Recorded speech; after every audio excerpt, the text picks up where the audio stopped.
വിശുദ്ധ ഖുർആനിൽ അല്ലാഹു സുബ്ഹാനഹു വ തആല സൂറത്തു മാഇദയിലൂടെ നമ്മെ പഠിപ്പിച്ചു, ഇന്നഹു മൻ യുശ്രിക് ബില്ലാഹ് ഫഖദ് ഹറമല്ലാഹു അലൈഹിൽ ജന്ന. ആരാണോ അല്ലാഹുവിൽ പങ്കു ചേർക്കുന്നത് അവൻ അല്ലാഹു സ്വർഗ്ഗത്തെ നിഷിദ്ധമാക്കിയിരിക്കുന്നു. വമഅ്വാഹുന്നാർ, അവന്റെ സങ്കേതം നരകമാണ്. അറിഞ്ഞോ അറിയാതെയോ ജീവിതത്തിൽ ശിർക്ക് സംഭവിച്ചാൽ അഭൗതികമായിട്ടുള്ള കഴിവ് അള്ളാഹ്ക്ക് മാത്രമാണെന്ന് പറയുന്നതിന് പകരം അത് അള്ളയല്ലാത്ത സൃഷ്ടികൾക്കുണ്ട് എന്ന് പറയുന്നിടത്ത് സംഭവിക്കുന്നത് ശിർക്കാണ്. അറിയാതെ പോലും ഒരു വാക്കുകൊണ്ടെങ്കിലും ശിർക്കൻ വിശ്വാസത്തിലേക്ക് കടന്നു പോകുമ്പോ സഹോദരങ്ങളെ, ആ വിശ്വാസത്തിന്റെ പ്രയാസം എന്താണ്? ഫഖദ് ഹറമല്ലാഹു അലൈഹിൽ ജന്ന, സ്വർഗപ്രവേശനം ഒരുപക്ഷെ തടസ്സമാകാൻ അത് കാരണമാകും. അതുകൊണ്ട് ശിർക്കൻ വിശ്വാസങ്ങളിൽ നിന്ന് രക്ഷ നേടാൻ ഒരു വാക്കുകൊണ്ടുപോലും അബദ്ധം കൊണ്ടുപോലും ഒരു ശിർക്ക് നമ്മളിൽ സംഭവിക്കാതിരിക്കാനുള്ള ഏറ്റവും വലിയ കാവലൊരുക്കുക എന്നതാണ് നിസ്കരിക്കുന്നതിന്റെ കൂടെ, നോമ്പെടുക്കുന്നതിന്റെ കൂടെ, സ്വതക്ക കൊടുക്കുന്നതിന്റെ കൂടെ ഒരു വിശ്വാസി എന്ന നിലയ്ക്ക് ഒന്നാമതായി നമ്മൾ ശ്രദ്ധിക്കേണ്ട കാര്യം. അത് നമ്മൾ ശ്രദ്ധിക്കണം. മറ്റൊരിക്കൽ പ്രവാചകൻ സ്വല്ലല്ലാഹു അലൈഹി വസല്ലമ പറഞ്ഞു, സ്വർഗ്ഗപ്രവേശനത്തിന് തടസ്സമാകുന്ന കാര്യം എന്താ?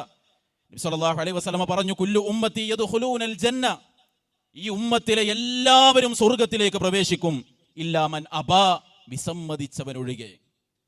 റസൂലുള്ളാഹി സ്വല്ലല്ലാഹു അലൈഹി വസല്ലമയോട് ചോദിച്ചു, യാ റസൂലല്ലാഹ് മയ്യഅബാ വമയ്യഅബാ, അല്ലാഹുവിന്റെ റസൂലേ, ആരാണ് വിസമ്മതിച്ചവൻ? സഹോദരങ്ങളെ, എന്താ റസൂൽ അതിന് കൊടുത്ത മറുപടി? മൻ അത്വഅനി ദഖലൽ ജന്ന വമൻ അസ്വാനി ഫഖദ് അബാ, എന്നെ അനുസരിച്ചത് ആരാണോ, ഞാൻ പറഞ്ഞ ദീനിന്റെ കാര്യങ്ങൾ ഉൾക്കൊണ്ട് ജീവിച്ചത് ആരാണോ, അവനാണ് സ്വർഗ്ഗപ്രവേശനം സാധ്യമാകുന്നവൻ. ആരാണോ അതിനോട് അനുസരണക്കേട് കാണിച്ചത് അവനാണ് വിസമ്മതിച്ചവൻ, അവന് സ്വർഗമില്ല എന്നാണ്. സംസം വെള്ളത്തിന്റെ മഹത്വത്തെക്കുറിച്ച് മോശമായി സംസാരിക്കുമ്പോൾ അള്ളാഹുവിന്റെ റസൂൽ സ്വല്ലല്ലാഹു അലൈഹി വസല്ലമ പഠിപ്പിച്ച അജുവാകാരക്കയുമായി ബന്ധപ്പെട്ട ഒരു ഹദീസിനെ അതെന്റെ ബുദ്ധിക്ക് യോജിക്കുന്നില്ല എന്നൊരാൾ പറയുമ്പോൾ നമ്മുടെ മനസ്സിൽ അതിനൊക്കെ എന്താ പ്രശ്നം എന്ന് ചിന്തിച്ചാൽ, സഹോദരങ്ങൾ, അള്ളാഹിന്റെ റസൂൽ പറഞ്ഞ ഒരു കാര്യത്തോടുള്ള വിസമ്മതമാണത്.